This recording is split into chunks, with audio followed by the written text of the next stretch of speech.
We know how to count the elements of a union of sets, but how to count the elements of intersection of sets? Let's see in an example why it may be useful sometimes to know how to count elements of an intersection. Consider a group of 15 friends, and 8 of them do not eat meat, 5 of them do not eat fish, and we know that 2 of them do not eat neither fish or meat. The question is, how many eat both meat and fish? That is, the number of friends of the intersection of the complement of M, the event do not eat meat, and the complement of F, do not eat fish. Before solving the problem, we need to revise a property of union and intersection of sets. Consider 2 subsets of a set X. We will denote by A, C or B, C the complement of A or B in X. Well, the complement of the union of A with B is the intersection of the complements of A with the complement of B. It's very simple to understand why.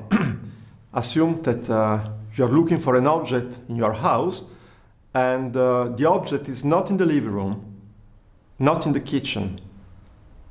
So you have to look elsewhere, in the complement of the union of A with B, the living room and the kitchen.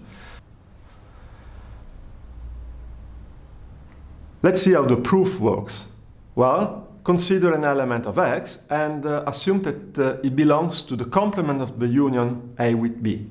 So it does not belong to the union of A with B.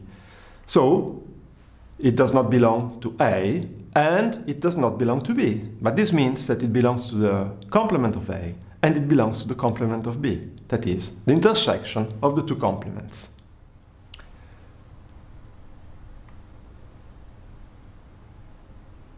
The same holds for the complement of a finite union of sets. Assume that all are subsets of a set X, and we denote by the complement of a set, the complement of a set in X. So X minus the set. Well, the complement of the union of these n sets is the intersection of their complements in X. And we are now ready to formulate the inclusion-exclusion principle for intersection of sets. More precisely, for intersection of complements, we consider n subsets of a set X, and we consider the intersection of their complements in X. Well, it turns out that the number of elements of this intersection is the number of elements of X minus the alternate sign, the alternate sum that appeared in the original inclusion-exclusion principle for unions. So number of elements of X minus sigma 1 plus sigma 2 and so on, up to sigma n, which has a sign plus if n is even and minus if n is odd.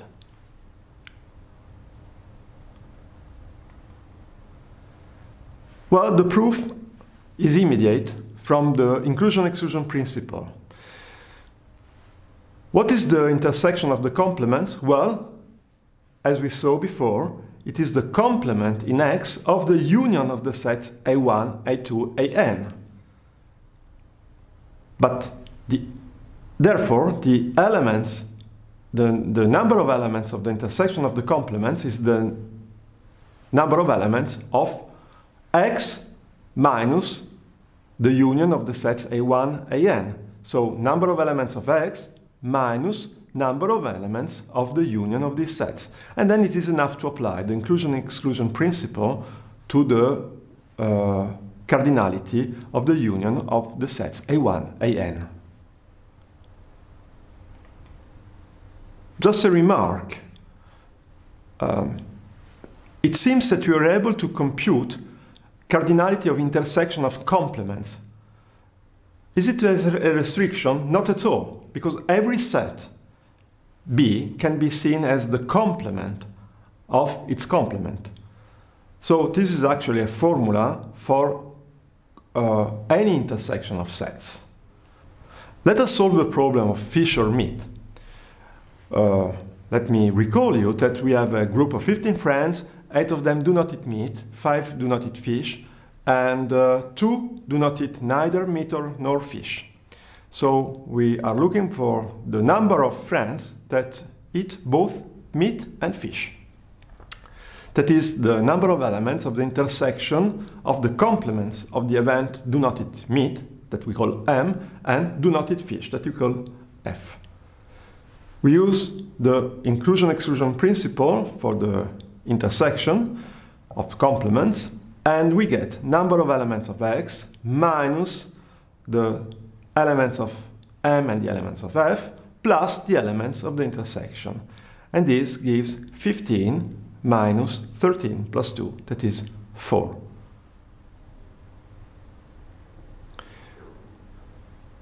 As a further example, with more than 2 sets, consider a class with 40 students. And we know that 8 of them do magic tricks, 5 of them play piano, and 7 of them play tennis.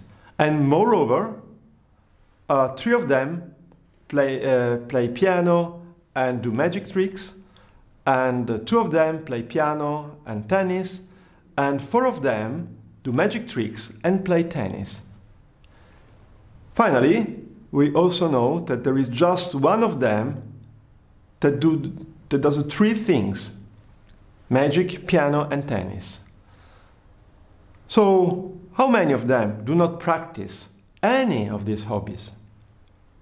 So we want to compute the number of students that do not belong to the set of those who do magic tricks, of those who play piano, and of those who play tennis. So it is the intersection of the complements of the event M, magic tricks, P, piano, and T, tennis. And of course, we use the inclusion-exclusion principle in the version of the intersection, that is the number of elements of X, which is 40 minus sigma 1 plus sigma 2 minus sigma 3. And thus we obtain 40 minus 8 plus 5 plus 7 plus the number of intersections 2 by 2, 3 plus 2 plus 4, minus 1. And we get 28 students that do not practice any of these hobbies.